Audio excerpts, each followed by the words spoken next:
السلام عليكم ورحمة الله وبركاته. أعوذ بالله من الشيطان الرجيم. بسم الله الرحمن الرحيم. الحمد لله رب العالمين. قائل في كتابه الكريم: فقضاهن 7 سماوات في يومين وأوحى في كل سماء أمرها وزينا السماء الدنيا بمصابيح وحفظا ذلك تقدير العزيز العليم. وأشهد أن لا إله إلا الله وأن محمدا عبده ورسوله أشرف الأنبياء والمرسلين صلى الله عليه وآله وصحبه وأن محمدا عبده ورسوله أشرف الأنبياء والمرسلين صلى الله عليه وصحبه أجمعين. Okay. Good morning, everyone. Please allow me to start by thanking the organizers of this lovely event. I'm happy to be here, and I would like to thank them for their hard work and preparations, especially Nof, who was very, very patient with me. Also allow me to give a heartwarming thanks to the host, Salt Restaurant, and most importantly, you guys for attending this morning. Kindly just allow me to give you a little background on myself. My name is AlJalhami, and I work as... Sorry, my voice is so low. I'm sorry, I apologize. I see people signing. Okay, so would this be a good level? I'm sorry. Okay. Okay. So the thing is, I don't want to take a lot of time speaking about myself, but just give you a short introduction about myself. I work at ITRA as an Islamic art assistant curator, which means basically, anyone heard of the word curator before? Show of hands. Okay, good. So the thing is, a curator is the person who is supposed to, in terms of presenting an exhibition, they're supposed to allocate the collection, write the narrative, supervise the creative process of the whole thing, and put everything together. And of course, we have a great team who is helping in all of that process. I don't do that alone. I've been with ISRA for more than 7 years, alhamdulillah. At the beginning of everything, I joined ISRA as a translator, writer, editor, and as a translator, the work always is surrounded by fact-checking, looking into things, research, and the unit was almost working together with other units, so everything that happened around us has to come through us to be cut and knitted up. That gave me the space and the freedom to work with other units and know more about the museum team especially. I had so much interest towards the Islamic art and the research behind it, the investigation in terms of knowing what an object is, where did it come from, and how do we put it in a context. And so I transferred from that line into, I found myself faced with a career choice, and I took it. And alhamdulillah, for more than 4 years now, I've been with the museum as the assistant curator. I don't know, have anyone been to the Art of Orientation, Shatra Masjid, Ma'arad, at ITRA? Okay, what do you think about it? Great. Good? Yes. Okay, good. That's great. Yes, sir? It was great music. Oh, thank you so much. I'm so happy to hear that. I think I would encourage you all to go there and to see it yourselves, to understand more about how the meaning of Islamic art, the meaning of Islamic art in terms of putting it into the context it belongs to. So I think that's all from my side on terms of my background. As a curator, I'm always faced with I'm always, I mean, how can I put this? We're always asked to go and give tours for VIPs, members of the press.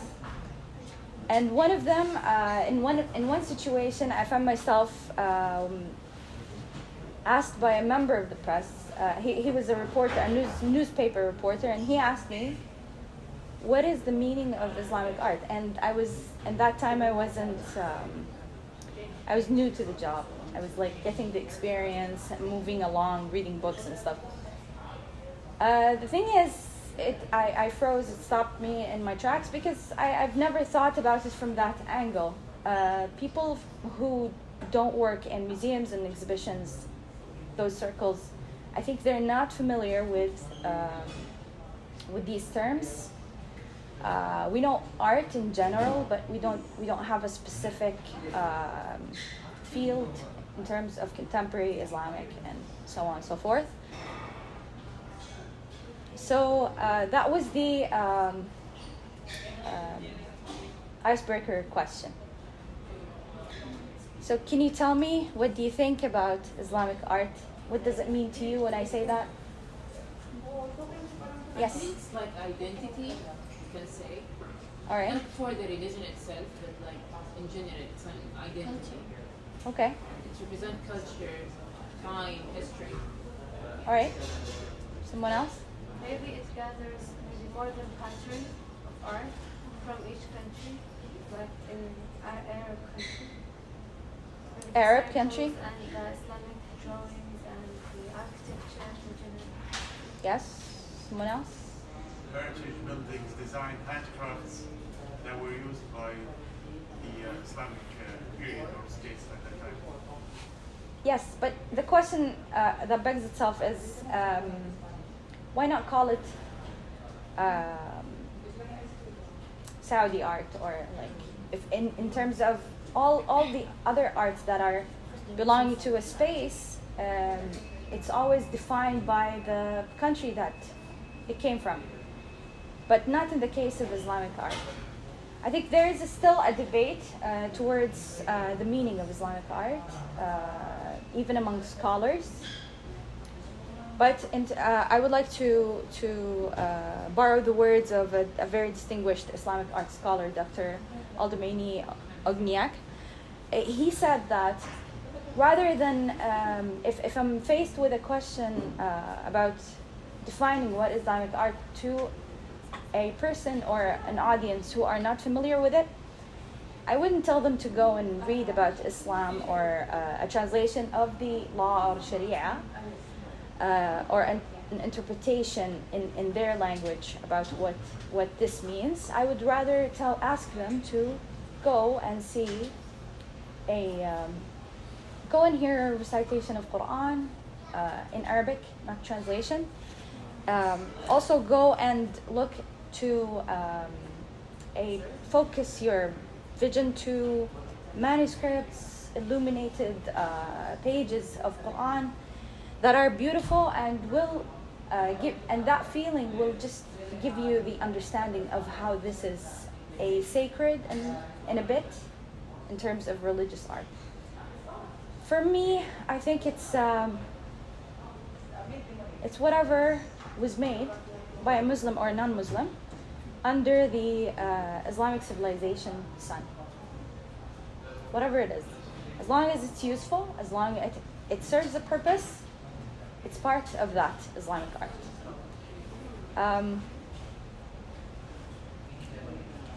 Sorry.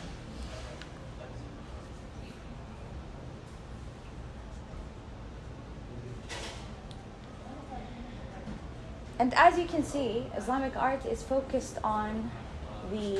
It's not a figurative.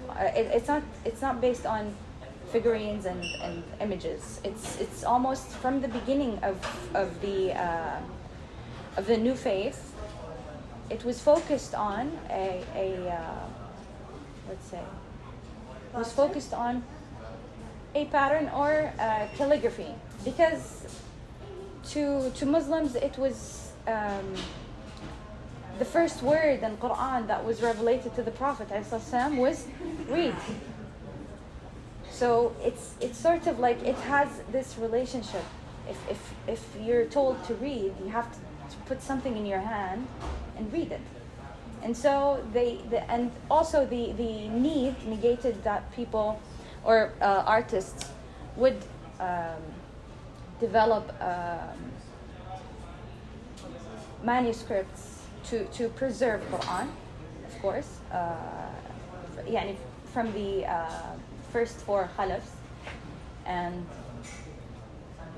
but it was a space for them to expand on the skill and make it a very interesting scene to complement the beauty of the meanings of Quran. And so it's not just manuscripts that had these kinds of illuminations and decorations. They expanded and extended to include buildings. They also included plates. Sorry. Yes, clothes, furniture. So they took it from the Quran, from the calligraphy of Quran, right? Then make it as a pattern, then reflect it to the architecture work. Yes, that's in terms of architecture. But the attachment to the calligraphy gave them a sort of need to apply calligraphy in everything, like in writing poetry, in whatever they wanted to make. Whatever they wanted to make to last forever, they always beautified it with either Quranic verses, if that object is going to be displayed in a sacred area, or it would have some sort of like عبارات دعوات للشخص، دعوات بالحظ الحسن أو. And it is very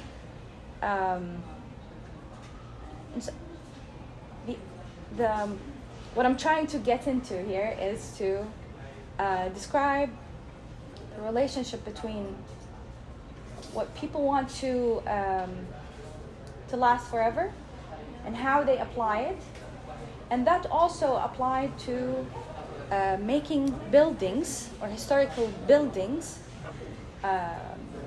very, very adorned. So in terms of, in the beginning when the Islamic capitals, they wanted to, they started at certain cities, and so they, the Muslim community from the beginning, يعني من المدينة, they wanted to, the beginning of the faith was started from the mosque of the Prophet ﷺ. And so the mosque became this place where the community sat, just like we are today. They talked about things after Salah, and it was also developed in terms of including classes there. At certain point in the history, it included a small clinic or a pharmacy to serve the people who lived around it.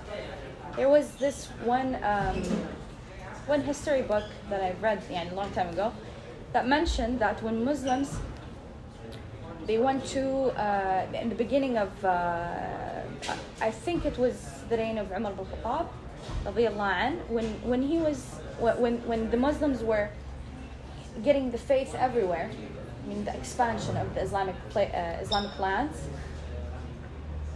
he was the people used to go to the lands on the shore or the edge of their على الحدود يعني الأصح. And if it's Sorry? Someone said? You said on the borders. Yes, on the borders, yes. So on the borders of their areas, they used to settle there for like a week or two before continuing their travel to just and so they built a small place for worship, which is like sort of like a room. It's not big, and they would leave it on the border, and they would go. Of course, traveling, before our time it took days and months, and so when they came back, they found that these places, rather than just having one building there, people would build their shops around them, schools around them, and they would centralize this area to become the heart of the city. Are you sleeping yet? Sorry. No. I'm joking. If we follow up with the Islamic art and the way they develop, it starts so simple when they start in Mecca and Medina with the Sahaba and Prophet Muhammad Sallallahu Alaihi Wasallam. The way more expanded in the geographical area, it's more comprehensive it's become, So when they start going inside the Jazeera Arabiya and they go into Iraq and Sham, Masr, Egypt, so within like small period or short period, it was become like a huge art combination between different culture, different traditions. So the way they mix between these culture and they present the art, it was an amazing trip. So we're going through this historical things. Like within less than 100 years, it's become like a huge thing, different culture, different traditions, different concept of arts, and they become under one name, Islamic. So if you go from west to east, it's going to be the same, like the combination between these different traditions. Yeah. Yes, true. It's when you look at a piece of tile from Asfahan and you look at a piece of tile in Morocco, they look similar, but they're from different places because they have the same colors, they have the same technique, because they used to the artists at the time they used to. I think still the same thing happens. Artists are always looking for people to hire them to do art in exceptional places to keep that place in terms of at its best. And so I think you've encapsulated it very perfectly. But I would say that what made some of the cities very full of religious buildings, I think is the need for the community to gather in one place. And because the Islamic areas, when they got into مثلا Fustat, for example, or Fustat was before Al-Qahira, so they used to, they used to have one jami', Friday mosque, in the city. They don't have like us now and today. It's a different thing. It's a different story. So the whole city comes into that building to pray al-Jum'ah and to attend al-khutbah, the sermon. And because of that, there was a certain feeling from, or a certain care and focus from the rulers of the lands, so on sultans or kings or princes. They would patron the artists from anywhere, especially that each area had the artists used a certain skill or knew how to do a certain thing, so they have them travel into this capital to make this building unforgettable. And they did. In terms of some of the buildings are just I'm sorry to say this, but it feels like walking into heaven when you see them, especially the mosaics and the colors and the choices of colors. And they did not negate the culture or the designers or artists' work before Islam. No, they hibernated that into the new faith and the new culture and adapted to it and took the best of it and put it inside these buildings. And that is why these buildings are historical and they still live now. And the mosque before this one, I don't know if you saw it, but sorry.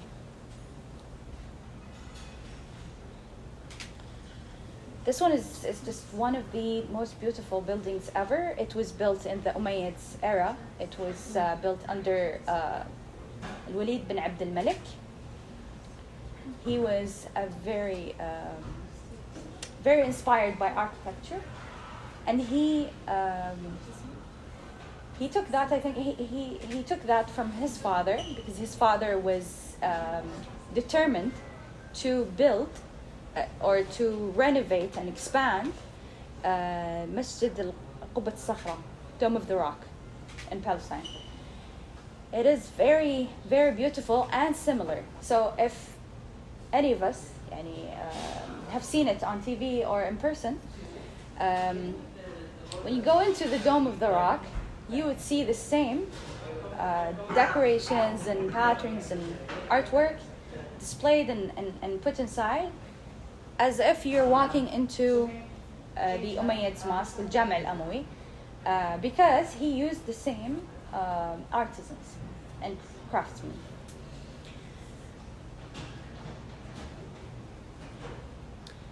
So, any questions? Yes. هذا بتركيا؟ لا, this is in Damascus, في دمشق, Syria. And it's been built in 705, which is يعني basically 40 هجرية أو لا 80 هجرية. Which is so يعني the Umayyads period was the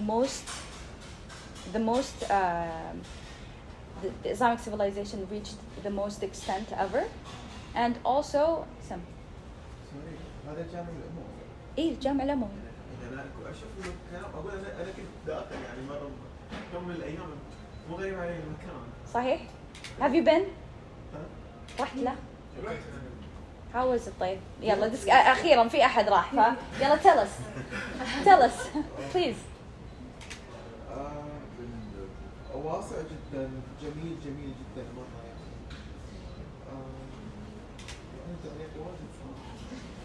No, I mean, does the gold فعلا أنا دائما أشوف هذه في I'm sorry I switched to Arabic, but is it okay? Oh, I'm sorry. So whenever I see the so many pictures online or in terms of catalogs, old or new, does the gold shine in the beginning in the facade في خارج المبنى في الواجهة? So Islamic art started in Dimashq يعني؟ Okay. هو So يعني شوف أنت قديم جدا وهم واسع كبير ما شاء الله يعني الصورة ما تبين هو مدى وسع المكان من داخل يعني. yes. يعني الحرم حق يعني قبل ما تدخل بداخل المسجد زين او يعني الجامع هو مكان واسع جدا. إيه الساحة الخارجية يوم من قصدك. الايام اكيد يصير زحمه كل يوم الجمعه يعني. فهو شيء منيب يعني. It just when you get there you feel cold. It's not hot even if it's summer. You just feel cold. I've been in there too. Oh, nice. So I've seen everything. So when you get in there, you will feel like it's a big space, and like it's a whole nother thing. So it feels like, for me, I felt like it's comfy. It's really big. It's cold at the same time. It's not like what you see in the picture. So I think it's because this place is, and the picture is small, but when you get in there, it's big. بالإضافة إنه هو يعتبر جهة محلات أو جهة يعني لما تروح هناك تقول هل في جامع هذا المكان هو مو بروحه يعني مكان بروحه يعني كثر ما هو قديم أتوقع صار في مكان بين بيوت بين محلات بين بس المكان مرة كبير. It looks like it because it's even in the images it's I think 3 stories high. يعني, and that's because of that I think it's called. It's Because real. it was, yeah, Muslim. Sorry? Before it's like school, before it was this kind of architecture, there were going to be the mosque and there would be the rooms for teaching. And, Yes. teaching And Quran do you see the small building, this one? Do you see this one? In the This small thing is big, by the way. Sorry? The Yes. when you put it in, Yes. it's big. Yes. So that one was a Beit Mal al-Muslimin, which is يعني, basically a small bank for charity. So yes, the mosque is not just a small area. يعني, it is a place of worship, and that's the highest of its objectives. But it is also a place in the history. When you read about مثلا mosques in Turkey, mosques in Egypt, you would see that these places had more subdivisions inside them to serve something else, which is like a library, a school, yes, market also. It's a place like, you know, they used to have in the exterior walls, because they always يعني, when the Islamic or the Ottoman buildings dominated the architecture of the mosques. They used to almost have يعني, it's a must to have a garden outside of the mosque. معلش عذرا وإحنا يعني it is I'm gonna tell you something, and it's not bad, because the mosque has to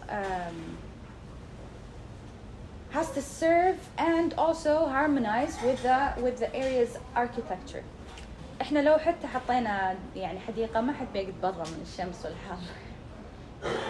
It's the design will follow the needs of the environment and the people attending them. فطبيعي إنه يكون in the cold areas that you would see a lot of large spaces inclusive towards the mosque vicinity.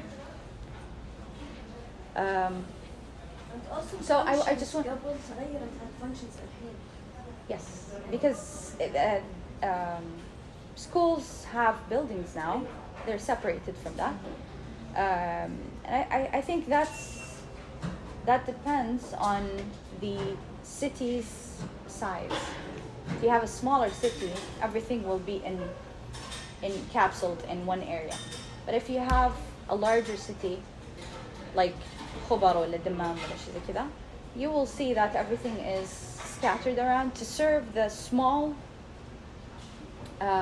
suburban areas and where people live accordingly. يعني. You asked a question قبل شوية بس I didn't answer. Can you repeat that, please? From where started the Islamic art? So the Islamic art, I would say that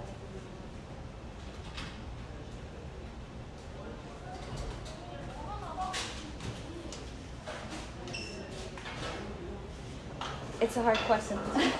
It is a hard question, but I'll tell you something. Islam, right?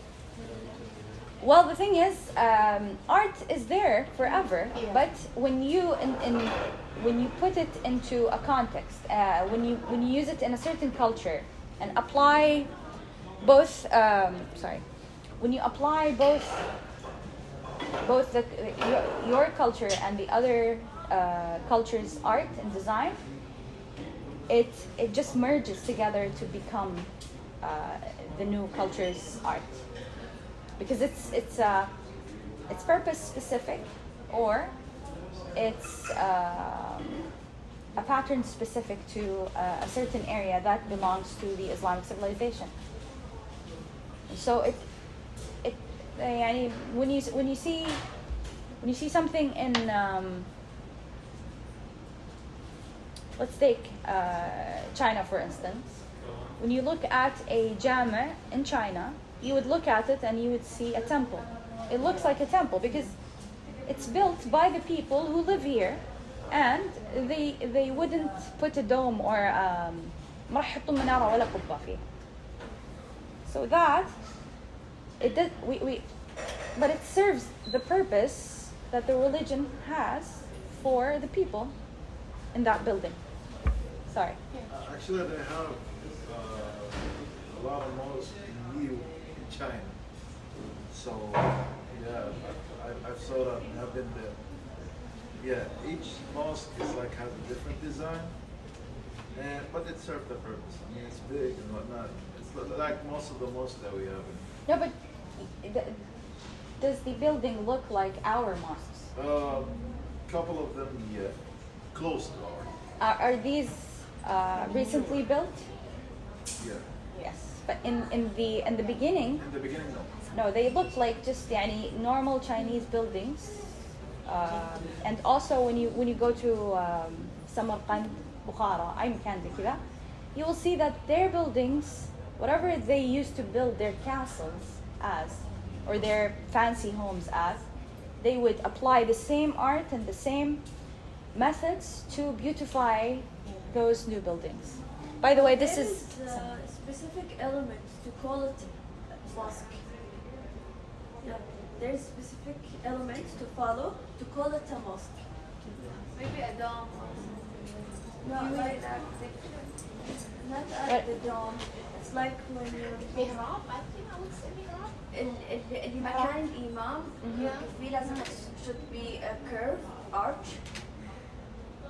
Not There's necessary. Some elements they should follow to call it a mosque, or it's called musalla.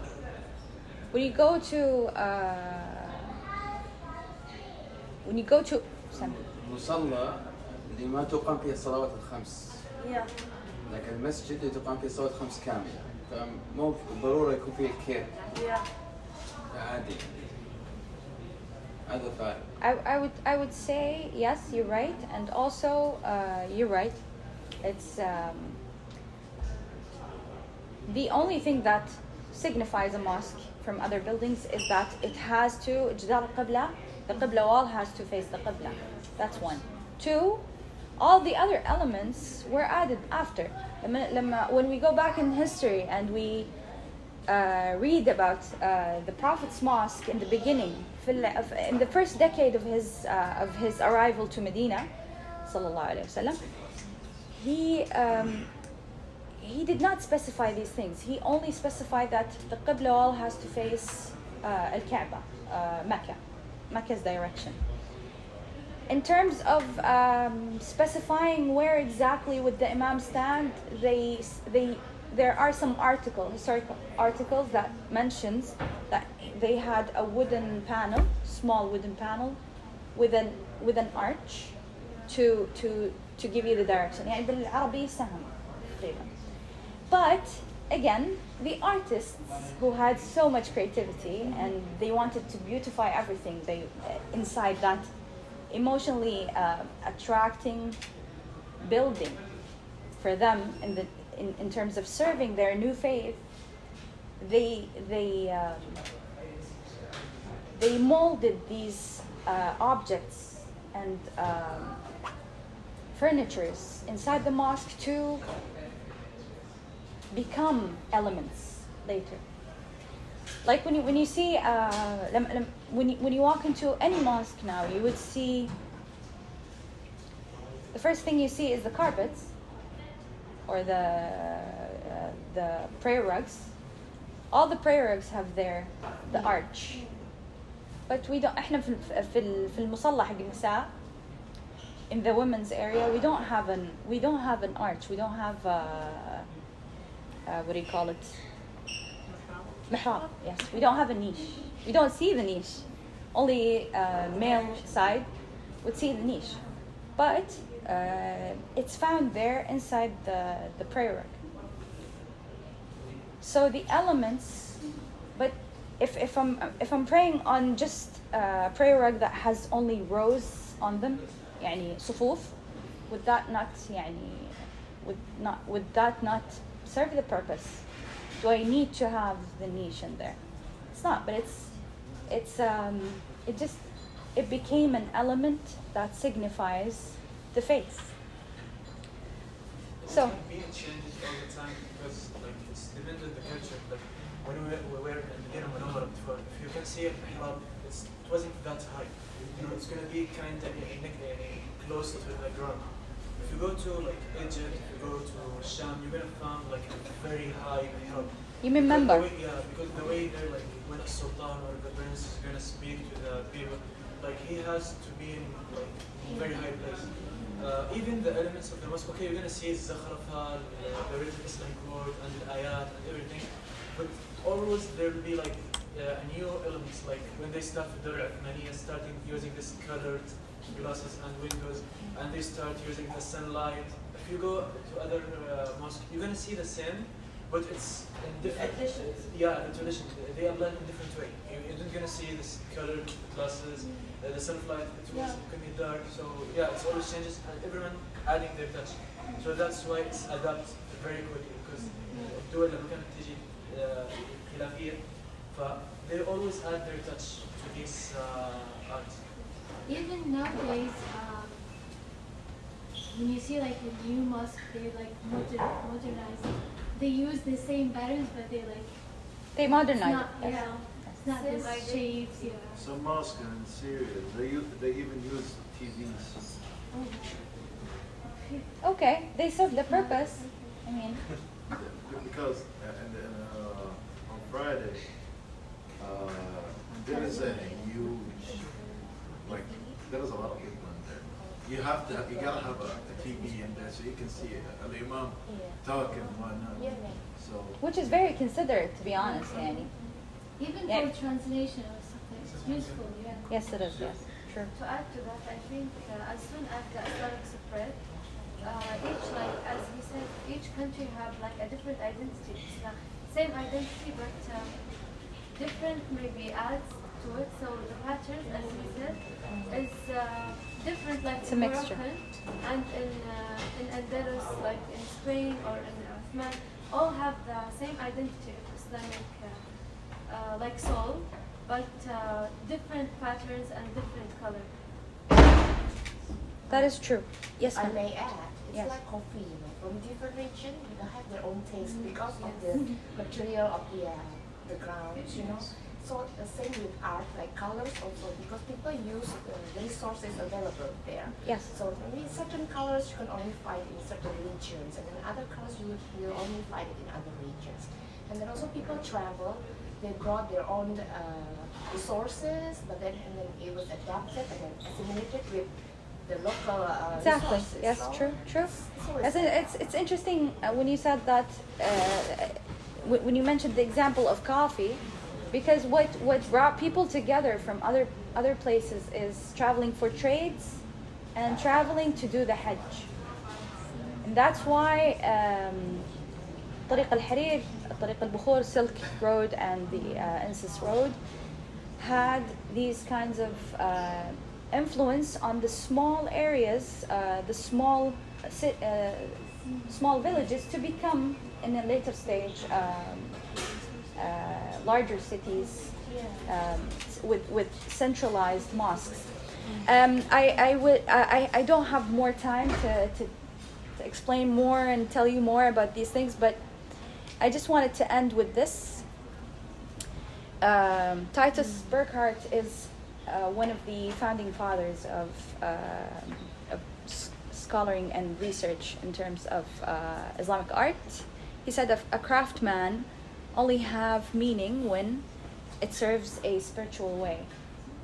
I agree with him, but anything you would like to make memorable, you have to have a deep purpose to make it memorable. To be creative and to start to have a skill to hone to make it memorable. سبحانك اللهم وبحمدك أشهد أن لا إله إلا أنت أستغفرك وأتوب إليك. شكرا لكم جدا. الله يعطيكم العافية. You were very great, and thank you. Nof, ما قصرتي. Nof is gone. Okay. That's it for me.